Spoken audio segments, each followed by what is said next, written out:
I have the one clinic room. There's a shared waiting area. Perfect. And my rent per month is $860. Perfect. Can you imagine? My very special guest today is Jessica Cvetic. How much effort do you have to put in starting your own business? Have I slept at all this past year? You will be best and the best provider if you realize everything that you don't know. Many people have, I'll run my clinic and open it and then it's passive income. That's just BS, right? It's a totally different game. Even as a solo practice Medspa, have a big mindset. The scariest things is the word solo. That is the difference. The opportunity to be at the inner circle is just beyond. It's a dream. I pinched myself like 20 times in the past day. I just have such a thirst for knowledge. If nurses out there want to know who's a role model in this case, Jessica is. If you are an aesthetic injector, a nurse, a doctor, a dentist, or clinic owner, please sit back and relax. But remember, like every treatment, this podcast comes with a risk. You may end up becoming very successful. Welcome to the Aesthetics and Biz podcast. My name is Dr. Felix Bertram. I'm the owner of SkinMed, the fastest growing clinic in Switzerland for dermatology and aesthetics. My very special guest today is Jessica Cvetic. She's a PA from San Diego, working in the aesthetic field for 4 years now, and has opened her own business just 1 year ago, and now is a full-time injector and owner of Citrus Aesthetics in San Diego. Is that right, Jessica? That is correct. And thank you so much for having me. It's truly an honor to be here beside you, because I just really admire you in every aspect. And thank you so much for having me. So we met roughly 1.5 years ago, right? While you were here for Julie's masterclass on That's lips. exactly right. We met somewhere Yes. here in these rooms, and We did. I think we went out for dinner or so, and since then we are in contact. I missed my flight back home. Yes. From Switzerland, and I had finished the training with Julie Horn, and she introduced me to you and other phenomenal colleagues, and I missed my flight. I was here for literally 22 hours just for her training. Flew in, the trip was 22 hours, trip back 22 hours, and then I missed my flight. So I actually contacted you and I said, well, I'm still here, so can I learn more? Can I meet you? Can I pick your brain? And you kindly invited me to a wonderful dinner at Skins, and I was able to gain so much insight from that conversation that has impacted the way I run my business. Yes, so thank you. Hopefully, very, very grateful for that. And since then we are in contact, and I know all the tiny steps, not all the tiny steps, but most of your business steps. Yes, and I've also been honored when you reach out just randomly. Do you remember you wanted clarification on the word gestalt? Yeah, I remember which that is one. such an important word. Another one of my ER mentors told me that. I never forgot about that. Yeah. That's, Gestalt it sounds like a German word. It probably is, but it means basically that you get good at something when you do it constantly for years, and you get at the point where you subconsciously make decisions based on this tremendous bucket of experience you gained in this field, right? Such a phenomenal and eloquent explanation. Good. I could not have said it better myself. How was it? How much effort do you have to put in starting your own business? Have I slept at all this past year? I don't think so. I'm just starting to get some sleep. Compare it with kids. What's more difficult, having a kid and waking up at nights for because they cry or need food, or is your own business more demanding? Oh my gosh, the struggle is the effort that it takes, and both the love that it takes is actually really, really comparable. So I've poured my heart and my soul and everything into Citrus Aesthetics, and I would say that the balance, the comparison, actually my kids sacrificed a little bit, and luckily my husband has been hugely supportive of my dream and passion to open up a solo practice med spa. But I'm just starting to get to the point now, a year in, to be able to get a little bit more work-life balance. So it has taken a tremendous amount of energy, a thirst for continuous knowledge. I set out really wanting to make a unique business model. I worked for other med spas, and I just felt always rushed, where I could never make that connection. I could never really educate in the way that I wanted to my clients. And I set out to create kind of a different model where I can set my own schedule. I can commit 3-4 times as much time to my clients. And that has truly paid off. So that aspect has been extremely rewarding, but I really didn't have the business acumen prior to, when we sat a year and a half ago, I picked your brain on every aspect of business, what your recommendations were. And that's what I would do. Every person that I came into contact with, I would just try to take a little bit of their advice, their experience. And I actually realized that the biggest thing one of my mentors in the ER told me is, you will be best and the best provider if you realize everything that you don't know. And I realized there was so much to learn in regards to both aesthetics, which is constantly changing, and also business. And so I set out to, when I met you, I was coming to train with Julie Horn. And so I set out to really train with the best. So I've built a business model on creating a different sense and different relationship with my clients, and then also really continually seeking out education from experts. And has it been easy? No. Has it been worthwhile? Yes. The best thing in the world. And then going back to kids, equal to my 2 kids that I have, who are 4 and 10 now. So amazing. But let's start with the beginning. Where did the wish or the dream of running your own med spa appear? Let's start there. When did that happen? That's a really good question. I would say, so when I was working full-time in the ER, I worked in a small rural ER in Safford, Arizona, and I began to kind of get well known in the ER and among my colleagues for really being very competent in doing laceration repairs. And I gained this love for just the skin and the face and how to kind of approximate the skin. And I saw that effect that it had in people when it was done beautifully and aesthetically. And it was then that kind of sparked my interest. I actually had one of my mentors in the ER recommend for me to start getting certified. And so I first got certified and trained in non-surgical facelifts and worked part-time at other med spa clinics. Is there a certification for these kind of official certification? There are, yeah. Okay. So through aesthetic companies, you can get training in specific procedures. So I trained with a phenomenal company who I still work with, and still train with some of their best trainers. It's called Mint, and they're a thread lift company. And so that really sparked my initial interest. But is that an official certificate which allows you to work with the threads, or is it just a certificate which shows that you have experience with that, while others also could work with the, just for my understanding? That's a really good question. Yeah, so you do have to have the underlying medical degree. So as a PA or physician associate, then once I go and get the training, it does certify me to be able to complete those procedures. Okay. Yeah. And so I worked in other med spas, and again, going back to that time constraint, the lack of being able to really have the time to make the best optimal treatment plans, the inability to really make those connections in the long term. How much time did they give you per patient?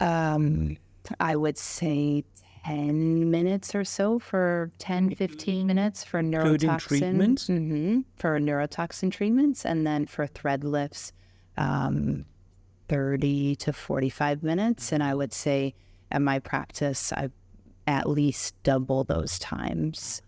And that really makes an impact on, there's a lot of vulnerability that goes into aesthetics, and there's an ability to really earn the trust for the client to earn my trust. And then for me to also more confidently evaluate anatomy, their options. I always tell them I can educate you about all of your options, but at the end of the day, the decision is yours to make what you're most comfortable with. And prior to me running my own Medspa, I didn't really feel like I had the time for that. So really the lack of that time is what pushed me to want to work for myself. I also am someone that always goes above and beyond. I always, I was being offered kind of positions in other clinics where I could potentially run another med spa, but it was their med spa. And it was at that moment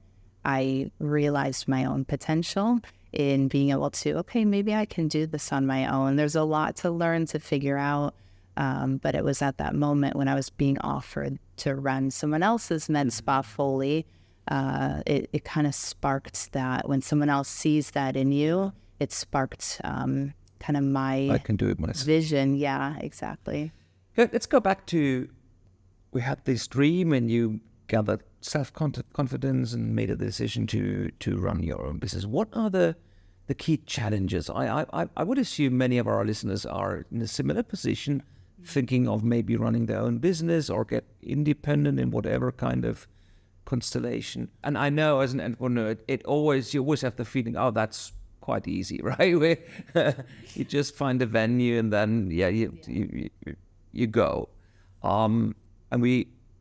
And after doing it for a while, we all know it's not true. It's a bunch of work, and it's not happening. Someone else is doing it. You have to show it every day. So let me share hope you will share with us your experience, your journey on that. How was that? How did you accomplish the challenge and the process of then starting lately off with your clinic? Again, a really good question. There's so many details that goes into it. So I kind of mentioned before that the biggest thing in opening up my own med spa was I would say the need for guidance on all of those steps. So I think one of the most important things to understand is that when you invest in a resource or an expert or a person, it depends on, what you're looking for, but for that help, it pays off in the long run. So I knew I needed that guidance in the actual business side. So I found and researched a company who was a business consulting company specifically for solo practice med spas called Moxie. And I still remember they, had interest. They heard my passion, my motivation, and they flew from New York to basically interview me, and I interviewed them, vice versa, to see if we were a good match. And I still remember they have kind of statistics of what's normal and anything as far as the growth of a med spa and anything that they had in their minds. My goal was 5 times larger. And they basically said, we want to work with you because we see your drive and we see your vision. And so working with them, basically step by step, allowed me to figure out, okay, what's the best location with their guidance? How do I get, as a PA, it is a requirement to get a medical director? How do I start getting all of the aesthetic companies' products? How do I start ordering things? And which EMR do I choose? How do I get a booking system? And so they helped guide in every single part of the practice. Is there some kind of a franchise system, or are they just working for you for a while and then step out again? Or? So basically consulting only, so not a franchise and not an owner in any way of my business. I still, at the end of the day, make all of my own decisions, but they are kind of the foundation. They're my resource. They're a business partner in a sense, guiding me in every aspect of opening and running. I still meet with them on a weekly basis. We have monthly meeting reviews based on growth. Did I meet goals? What are my future goals? Biggest thing in business also is marketing. So they've helped me to basically create marketing campaigns, which is helping me to bring in my clients. And that kind of stems from word of mouth after that. So they have been integral in my success, I would say, because there was so many things that I didn't know how to do, what to do, and they were my guide on. So that covered almost all these parts, which are usually facing you in the beginning of this process. Exactly. And you have the feeling it's worthwhile, that they're worth them. 100%. Okay. It has been worthwhile, yeah. Good. Now, after being a solopreneur or a solo businesswoman 1 year now, what is the advantage? What is the benefit, and maybe what are the disadvantages? Did you expect both of them, or has that changed the view on that over the recent year? I would say the benefit is the reward is beyond anything I can describe. I go to work, and no matter how challenging the day might be, no matter I have a million things coming at me at once with really being in charge of everything, it is always so rewarding to know that I'm doing this kind of in the approach that I've set out to do. And also when my clients basically give me that feedback that the experience they have with me is unlike most other experiences, that's really the best compliment in the world. So I've really been able to build out a full practice med spa, see clients full time. And I would say that dream and that vision I had is really a reality on a daily basis. Most challenging thing I would say is it's nonstop. It is a commitment.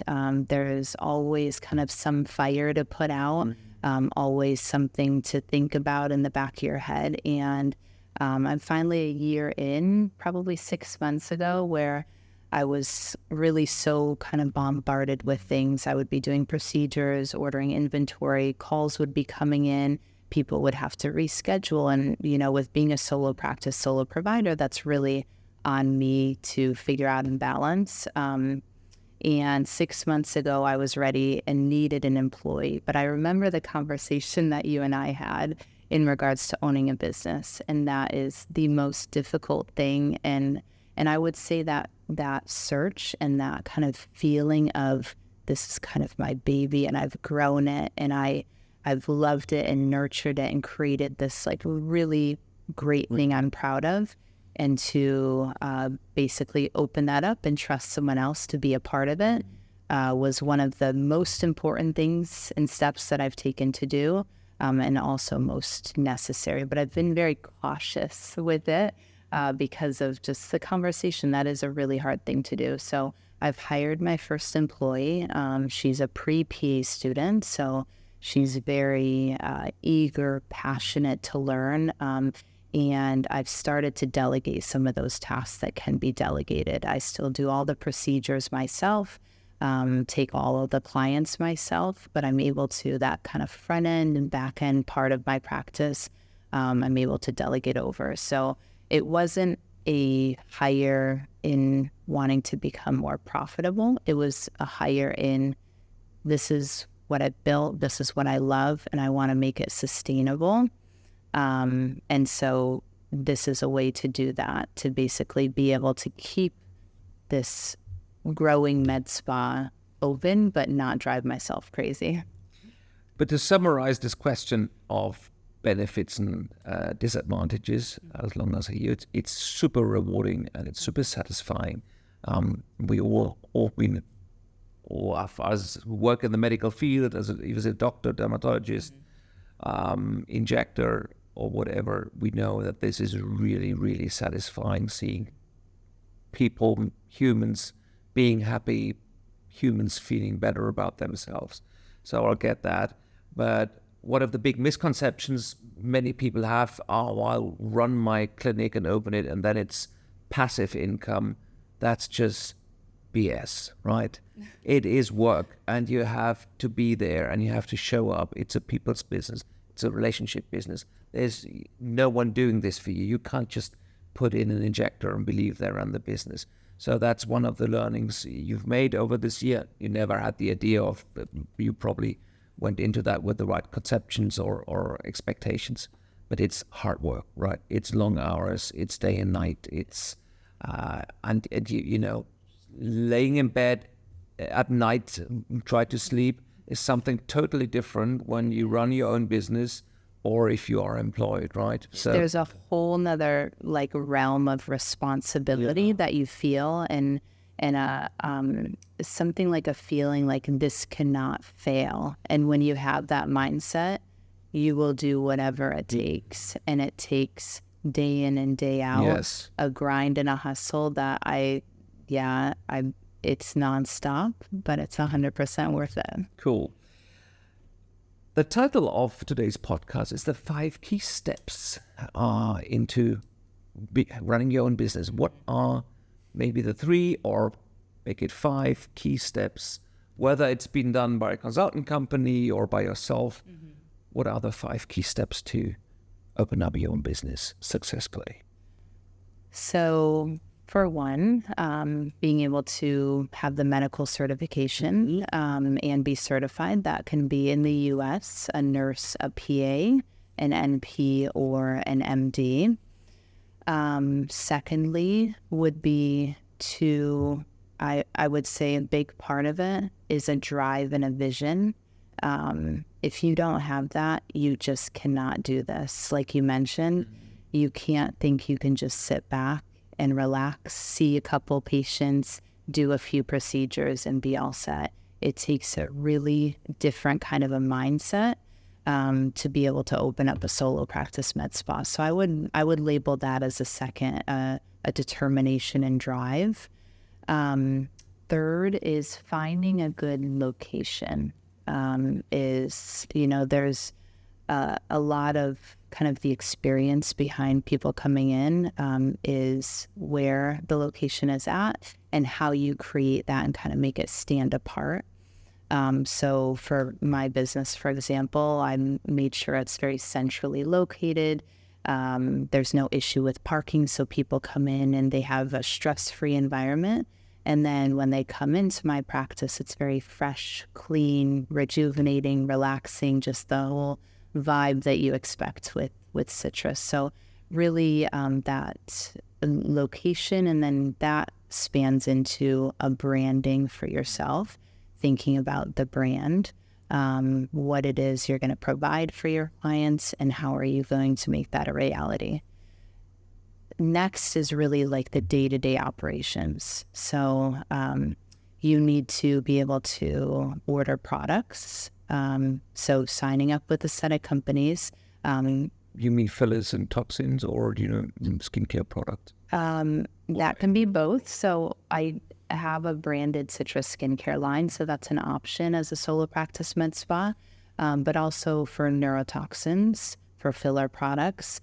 And in order to do that, you need to basically have a business. And in order to get a business, you need to apply to basically the state. And then you also need your EIN number. So this is your employer identification number. And this is what basically signifies you legally to run your business in your specific state. Once you have all that information, plus if you're a nurse, PA, or NP currently, we also need a medical director. So that's because of regulations in regards to the medical board. There needs to be a supervisory position, basically. And does not need one? So the nurse practitioners are currently working toward not needing one. PAs are a little bit further behind, but I think eventually we will be able to work autonomously. There's progress toward that. And then nurses also currently need a medical director. So finding a medical director, someone who can basically be your supervisory position. Is that difficult? So it's difficult in a sense. You need to find the right match. You need to make sure you have a trusting working relationship with them, being able to count on them, because there is a requirement for them to check a specific number of your charts. Okay. And then also to be in contact if there's ever any emergency situations or you need any guidance, for them to be in contact. So I basically had contact, or my consulting company helped me to figure out 7 to 10, I think, potential medical directors. And I essentially interviewed them to see if they were the right fit for me. So once you have those steps in place, NPI number, you have an official business, you have your certification as a medical degree, you have your medical director. It's at that point, then you can legally start to order these products that you need in order to do the procedures. But next question is, how are you going to get clients? You know, you have friends, family, word of mouth, but I would say marketing is another really big thing. Good. Then let's go to the next question that could be related to this. How did you find a niche for yourself, and how did you create your brand identity? I created a model of kind of based on simplicity. Biggest factor is time, and second biggest factor is I love what I'm doing, so a passion. And third is like a grit and a grind that I can't describe. So when someone is that determined to make something successful, that client is never going to be left to have any questions. I'm always there for them. I'm there when they're booking. I'm there during the appointment. I'm there after. I am so invested in getting them the best results because I care so much. So that is the difference. I mean, I think that maybe other people have that too. But again, that was my unique business model. The way you do it is probably very unique. So when I first kind of considered opening up, this was back when I was working in the ER, I really, the word citrus to me is something, and I had really big goals, dreams, visions. So everything like Apple, Amazon, Tesla, Google, they're all very short, to the point, 5-6 letter words. I wanted something that would be relatable, easy to say, but also that can potentially be a household name. So even as a solo practice med spa, have a big mindset, have that the dream of the biggest possible things. So with just the verbiage of it, the easy writing, then also I wanted to really, that time commitment that I said before, create kind of a very relaxing, refreshing, rejuvenating environment for my clients. And so Citrus really just embraces and entails that. Coming to finances, do you have an overview of your numbers and growth and margins and all that, or is that your company doing? So they're helping out with that tremendously in regards to, definitely gross sales, what percentage of gross sales are neurotoxin treatment, what percentage are filler treatments. I also do medical grade skin peels, thread lifts, that sort of thing. So a breakdown of what clients are coming in and what they're most looking for. So they definitely do help me out with that. Yeah. Would like to discuss one interesting point, and that's building up patient relationships. And I figured out so far that there are mainly two groups of injectors, and I'm not judging, not at all. There's one group of injectors, maybe they mainly have retaining patients, which are working fast and want to see like 4 patients per hour, and they work like the clinics you've worked before. And then I know a bunch of amazing injectors who do it like you, who need their time. Mm-hmm.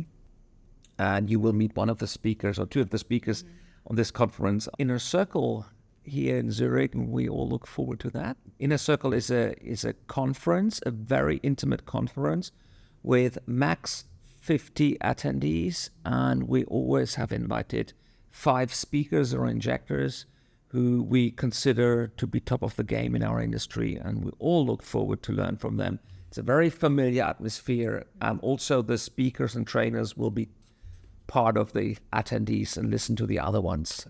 Will be great. This is something that I have had my mind set on for so long.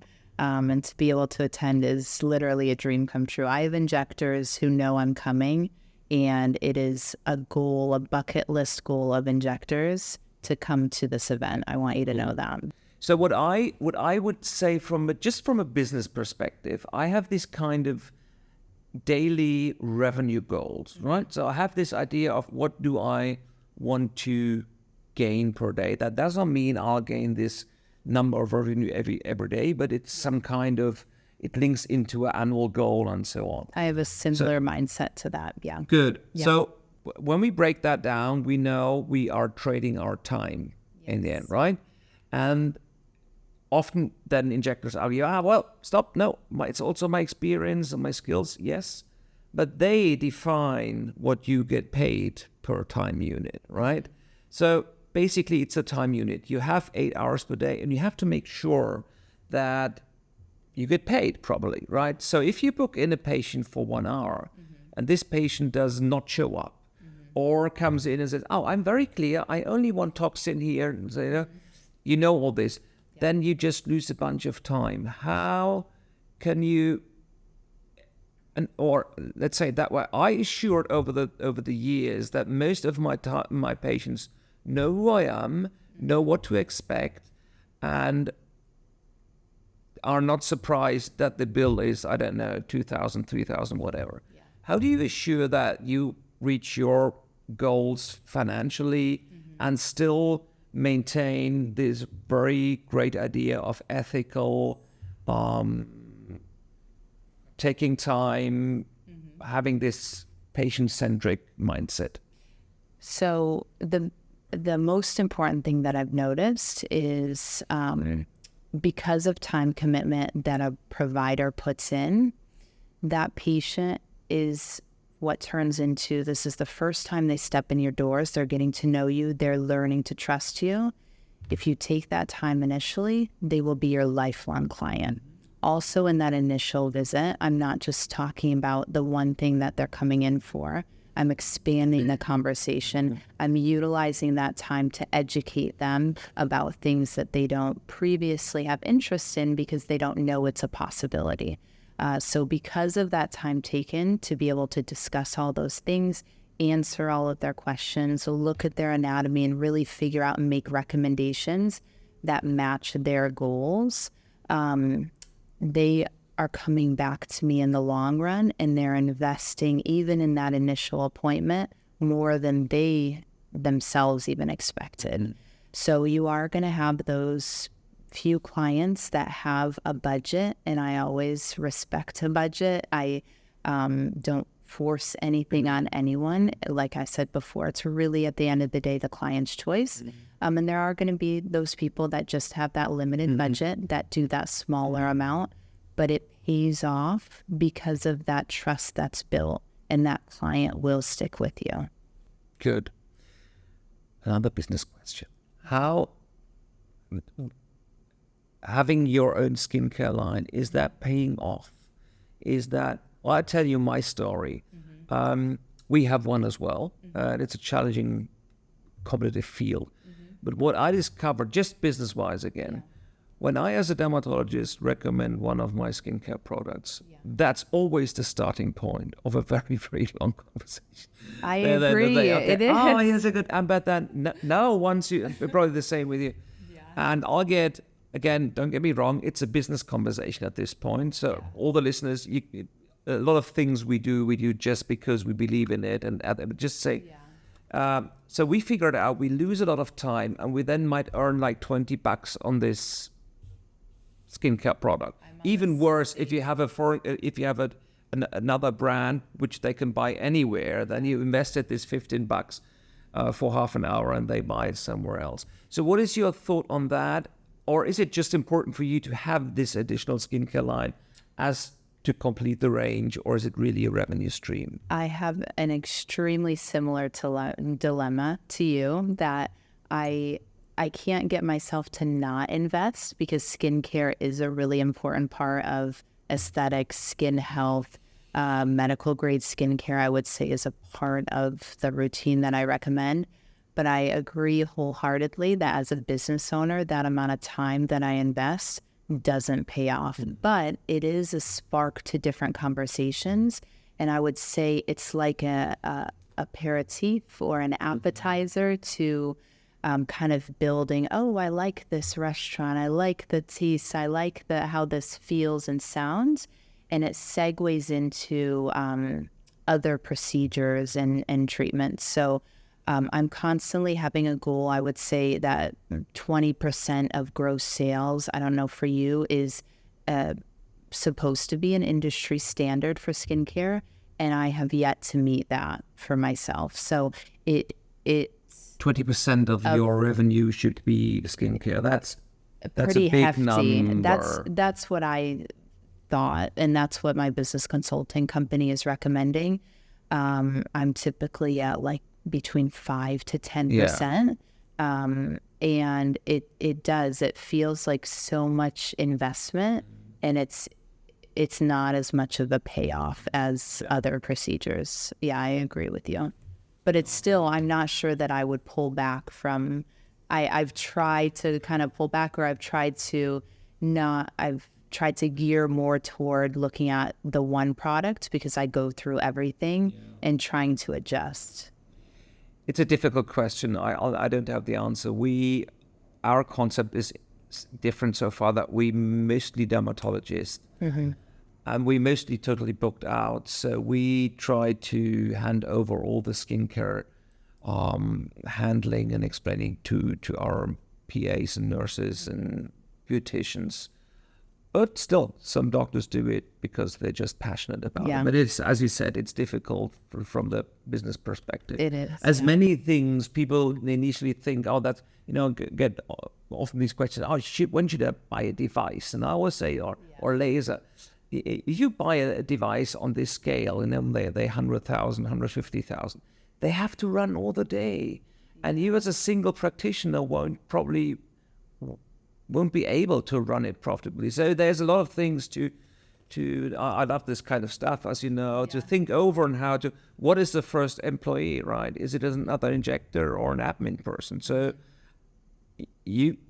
what is yours? More admin? I would recommend admin first, but then go for another injector, because otherwise you end up having like 5 admin people, and who's paying for them? You. And you will find yourself running over hours to pay all these admin people, and that doesn't really make sense. So if structured well, I would say 1 great admin people can handle like 3 injectors. And once you get there and have another 2 injectors employed, then you can afford another admin person. And I mean, we 140 people now. And at this level, we have an HR department and COO and CFO, but they would have to be paid, right?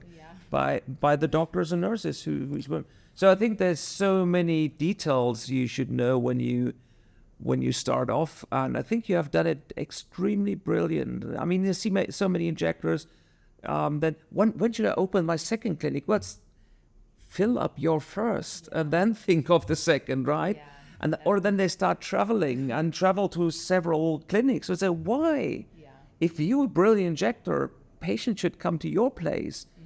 Again, you are trading your time. If you're sitting in the train or the car or in the airplane to heat there, it's all lost time. So I think you do it extremely perfect. And if nurses out there want to know who's a role model in this case, Jessica is. I would say everything that I've done is just very cautious. I don't make any rash decisions. I'm tempted by things. You don't know how many times I've been tempted to buy a device. Do I have a device yet? You probably can know the answer. No. Exactly. Because the goal in business is never to get your overhead to a point where you feel pressure financially. Because when someone is desperate, it causes their demeanor to change. Desperate measures. And you compromise on the quality. Exactly. And when I opened up Citrus, I told myself I never want to feel desperate to have someone pay me. If they decide not to move forward with a treatment, I want to be fully comfortable, and I want them to know that's perfectly okay that you're not ready to move forward with this treatment. And that's the number one advice that I would give to anyone who thinks this through, is to never put yourself over in your just basic overhead. Keep costs low. And that means start small, keep costs low. Nowadays, I think the bigger cities even have these co-working spaces for doctors. You can start somewhere there to get a feeling if you are able to pull in patients, and then take it step by step. I even would say you do not have to invest bunches of money. May I ask you this question? Is it a big investment you start with? I probably would say if you're smart, you can start with quite an affordable investment into the business and then make your way. And if your level, I would assume you're probably profitable already. Definitely. Good, So, amazing. After half a year, right? I'll give you an idea of as low as costs that you have the possibility for. Yeah. Initially to start my business, I really took a chance. My husband was a stay-at-home dad at the time, and I pulled out retirement money in order to kind of cushion my family and still be able to continue working full-time. But basically my my clinic is in a shared kind of wellness spa. I have the one clinic room. There's a shared waiting area. Perfect. And my rent per month is $860. Can you imagine? Yes. So I feel and have felt no pressure whatsoever. That's now. super smart. And that's the way you probably will feel very comfortable, and you will earn money with that because your costs are low. Exactly. Finally, a year in, and started profitability probably a second to third month. So very early on, because costs are quite low, I would just buy small amounts of products as I would get going. Probably month 6 or 7, I started making bigger investments because you can save a little bit on product. And throughout this whole year, my business consulting company, Moxie, has been basically negotiating for us solo practice med spas. So they're kind of looking at us as kind of our umbrella. And so aesthetic companies are willing to offer them discounts, which they then offer to us, because otherwise we wouldn't be eligible for that. So again, kind of gradually building up in how much inventory I have. And then a year in, making that step for one more room and one admin person. And just small baby steps. Very smart. Congratulations. That's exactly the way you should do it. Thank you. Many do it wrong. Sorry to say that. I did it, by the way, the same. Most of my time, or a big part of my life, I was just a derm with my clinic or my practice, and we grew up to maybe 5 dermatologists, a team of 50. And that was a nice experience, and also leadership was quite clear, as was some kind of family style.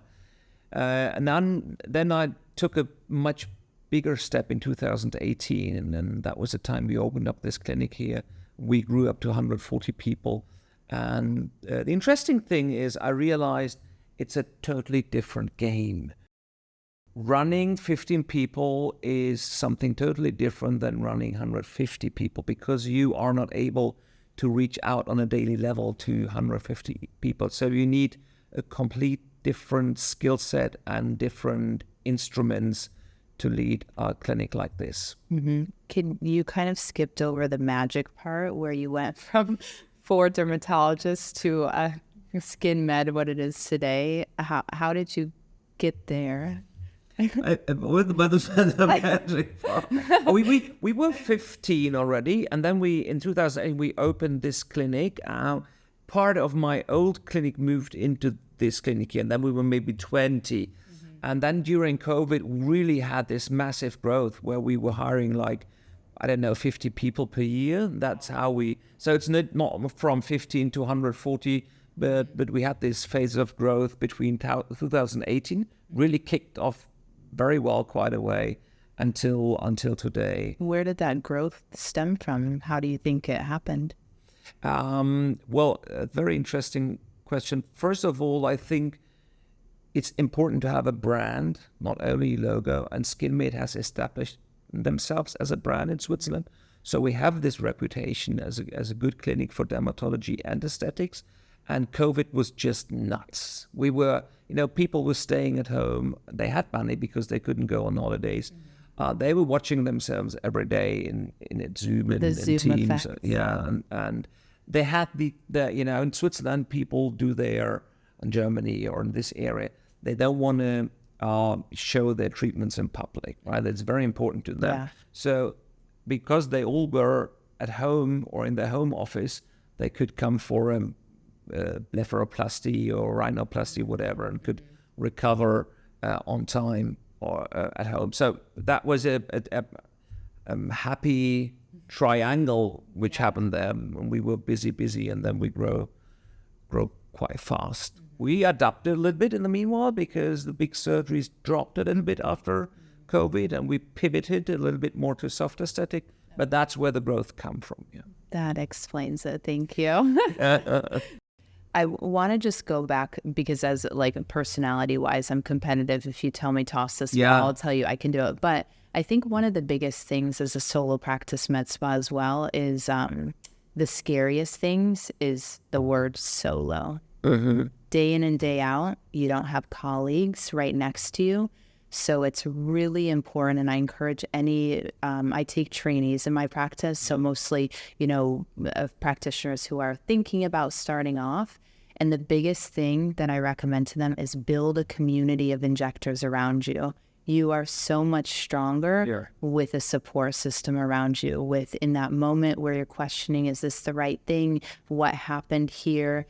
Being able to have resources and a community of people to have those conversations and to get that help. Do you get the support? Are they open to be? Yes, it's very collaborative. I would say I cannot really think of a negative experience that I've had. Anybody that I've trained with has been very open to answering questions. Even so, a friend injector of mine trained with Julie Bass-Kaplan, who we're going to be having the privilege of learning from in the inner circle. And I reached out to her when one of my colleagues had basically a client who she really needed help with, and she answered. So it's really it is quite actually the aesthetic community feels very tight knit. And one of my mentors in the field, she's a PA in California, Katie, I remember this stuck with me, collaboration over competition is the biggest thing in this industry. If you lift other people up and you're there to help them and other people in that same way, but it is essential. You cannot be competitive. There's plenty of people out there who want aesthetic treatments. I have 2 neighbors 3 miles from me. They run their own med spas, and we're not in competition as businesses. Never would fear any competition. That's what we discussed on one of the podcasts today. If you're good enough, especially if your interpersonal skills are set, I think that's the most important, right? Are you able to connect to people? Absolutely. And as you said, you take the time, and that's always a win. I'm this kind of injector is slightly faster, but I said the first few minutes, I always invest in a personal conversation and literally can see how the ice is breaking. I ask anything. Where choose or where you from? That's the city. I just love those moments. Cycling, and I remember this ice cafe there at the corner, and you say, that's my favorite spot, and then you have this kind of conversation. And out of these conversations, you often get more information. The husband has some kind of disease, or the children are studying US. And that's the next touch point when they come back in a few weeks. How is your husband doing? And if you have these simple things in place, and if you are able to maintain this relationship, as you said, you have them forever. So, as I said, I wouldn't fear any competition. And even though at a certain extent, you even might get patients from other states or other countries.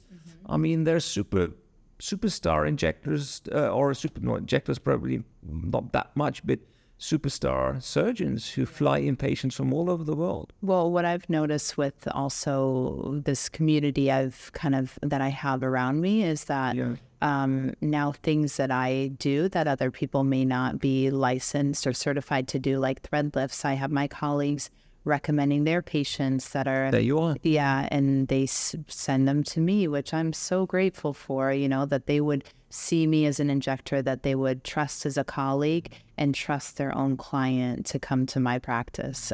So there's that kind of collaboration in the same way. Fantastic.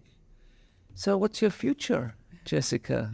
Your future? What are your plans after 1 year? So, I mean, continue doing what I'm doing for one. I love what I do day in and day out, injecting, working with clients, continuing to kind of build my base clientele. And then also, I just have such a thirst for knowledge. So continually go and train. Like the opportunity to be at the inner circle is just beyond. It's a dream. I pinched myself 20 times in the past day. These experiences are invaluable. So continuing to invest in my education and training to become even better. I don't think there's an end point to that. And I also, as a prior teacher, prior to becoming a PA, I've had those people and those mentors that have changed the way that I practice, that have changed every aspect of who I am today as a provider, as a PA, as a person. And I want to give that back. I want to, any education role that I can get into, I would love to be able to teach in any capacity. Like I mentioned, I'm taking people who are interested in starting their own med spa and taking trainees at Citrus Training Academy to basically show them the ins and outs, how it is possible to run your own solo practice med spa, and to just give that kind of insight and that intimate ability to see one-on-one how that looks and how that goes. And any other education role I would love to become a part of in aesthetics. Great. So your purpose is education, I right? think so. Yeah. Amazing. Oh, I think you're perfect for that. Thank you. One last question I ask every of my guests. What does the aesthetic industry look like in 20 or 30 years from now? So I was having a conversation with someone actually on the plane ride here. Her son works for Meta, and in like the what's the word for it? The goggles. The virtual reality. Virtual reality. Thank you. So that's a big part of what I envision and incorporating into my purpose, education.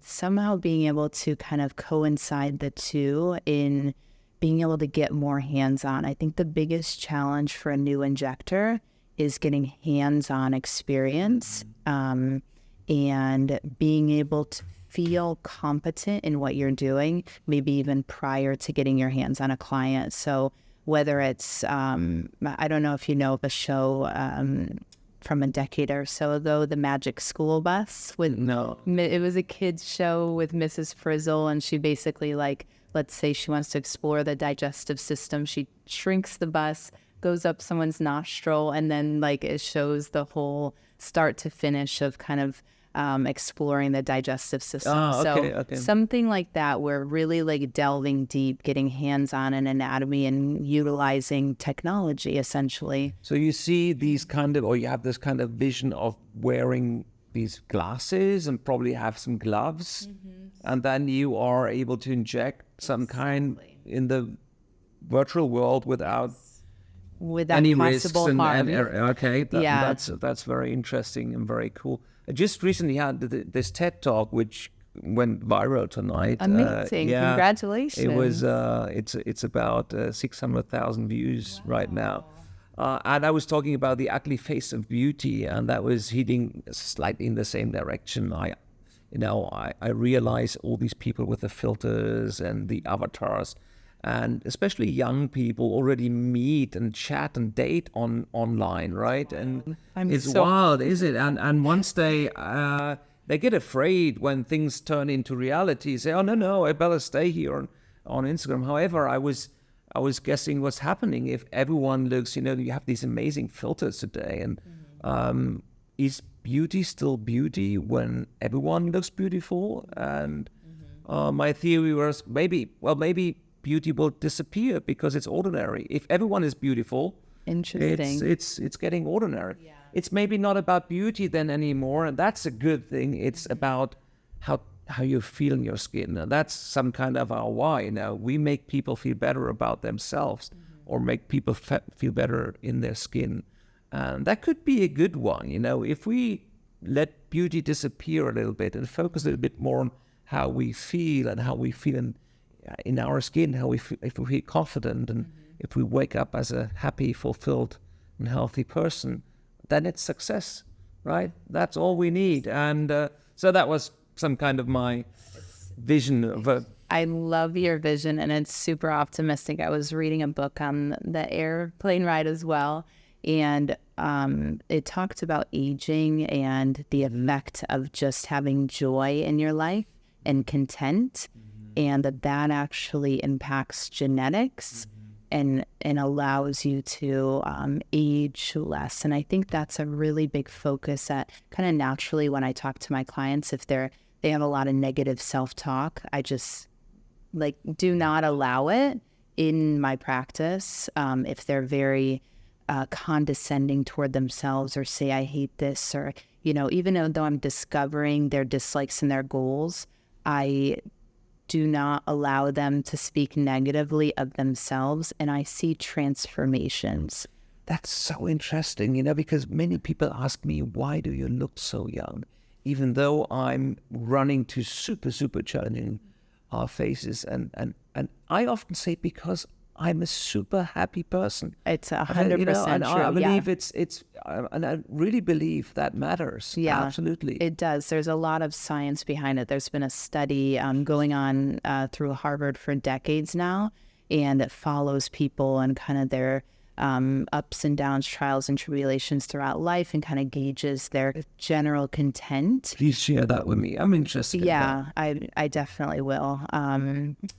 But it really just kind of, we need to hone in on this mind-body experience and how that impacts aging in general, because you do look quite young. And and something obviously is where even with, I'm more or less 50 now. So I don't believe you. No, I am getting 49 in November.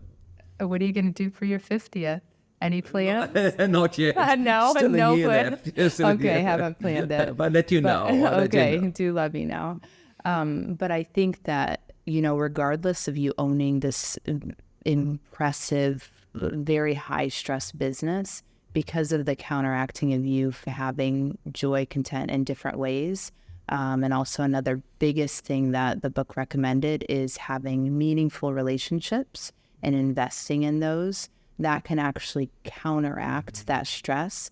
And you can literally change your own genetic code. So we think, no, our genetic code is set, we're going to age as is, but it's not true. We actually have quite a bit of control over not only our lifestyle, what we eat, what we put in our bodies, but also generally how we feel on a day-to-day basis. And that's called epigenetics, and that's something you will implement into generations. There's a very interesting study that the World War II generation was through epigenetic. They gave anxiety and grief and all kinds of negative feelings to the next generation.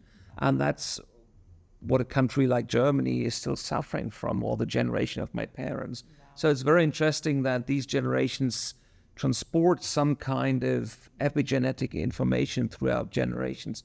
Very, very interesting topic. It is. Another podcast. We'll come back. No, I loved it because I always had this, I never had proof or anything. I always had this feeling that I have a super strong resilience, and that's why I feel so vital and might look young, and also I have very, very stable and very relationships giving me a lot of energy, and I that's what you said. They some kind of counteract even hardest periods of time, which I have, and probably my cortisol is very high, and But you look also very young. You probably have the same. But it's interesting to brainstorm on these topics. It is, yeah. I would love to chat more about it. And I'll We will. definitely show you the book. And yeah, once I'm done, you can have it. Thank you so much. You're welcome. It was a big pleasure, Jessica. You Thank as you. well. Thank you so much for everything. I'm honored, humbled to be here with you. Thank you so much for having me. Thank you. Thank you for listening to the Aesthetics and Biz podcast. My name is Felix, and my guest today was Jessica Cvetic. I love this podcast because we learned how important it is to get help from the beginning with the subjects you might not be secure with. And we talked about so many other interesting things like epigenetics and why happy people look younger. Thanks for listening, and please subscribe wherever you're listening to this podcast, Spotify, Apple, or whatever is your channel. Speak soon and see you again.